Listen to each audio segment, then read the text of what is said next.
एक दिन गौतम बुद्ध अपने शिष्यों के साथ एकदम शांत बैठे हुए थे। उन्हें इस प्रकार बैठे हुए देख शिष्य चिंतित हुए कि कहीं वह अस्वस्थ तो नहीं है। एक शिष्य ने उनसे पूछा कि आज वह मौन क्यों बैठे हैं, क्या शिष्यों से कोई गलती हो गई है? इसी बीच एक अन्य शिष्य ने पूछा कि क्या वह अस्वस्थ हैं, पर बुद्ध मौन रहे। तभी कुछ दूर खड़ा व्यक्ति जोर से चिल्लाया, आज मुझे सभा में बैठने की अनुमति क्यों नहीं दी गई है? बुद्ध आंखें बंद करके ध्यान मग्न हो गए। वह व्यक्ति फिर से चिल्लाया, मुझे प्रवेश की अनुमति क्यों नहीं मिली? इसी बीच एक उदार शिष्य ने उसका पक्ष लेते हुए कहा कि उसे सभा में आने की अनुमति प्रदान की जाए। बुद्ध ने आंखें खोली और बोले, नहीं, वह अछूत है, उसे आज्ञा नहीं दी जा सकती। यह सुनकर शिष्यों को बड़ा आश्चर्य हुआ।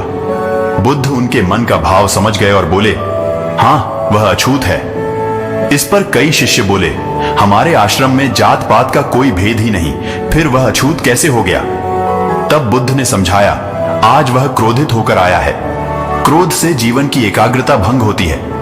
क्रोधी व्यक्ति प्राय मानसिक हिंसा कर बैठता है, इसलिए जब तक वह क्रोध में रहता है तब तक अछूत होता है। इसलिए उसे कुछ समय एकांत में खड़े रहना चाहिए। क्रोधित शिष्य भी बुद्ध की बातें सुन रहा था। पश्चाताप की अग्नि में तप कर वह समझ चुका था कि अहिंसा ही मनुष्य का महान कर्तव्य व परम धर्म है। वह बुद्ध के चरणों में गिर पड़ा और कभी क्रोध न करने का प्रण लिया।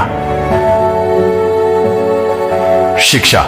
आशय यह है कि क्रोध के कारण व्यक्ति अनर्थ कर बैठता है और पश्चाताप उसे बाद में होता है, जिसका कोई लाभ नहीं मिलता। इसीलिए हमें क्रोध नहीं करना चाहिए। असल मायने में क्रोधित व्यक्ति अछूत हो जाता है और उसे अकेला छोड़ देना चाहिए। क्रोध करने से तन, मन और धन तीनों की हानि होती है। क्रोध से ज्यादा हानिकारक कोई और वस्तु नहीं है। राधे राधे।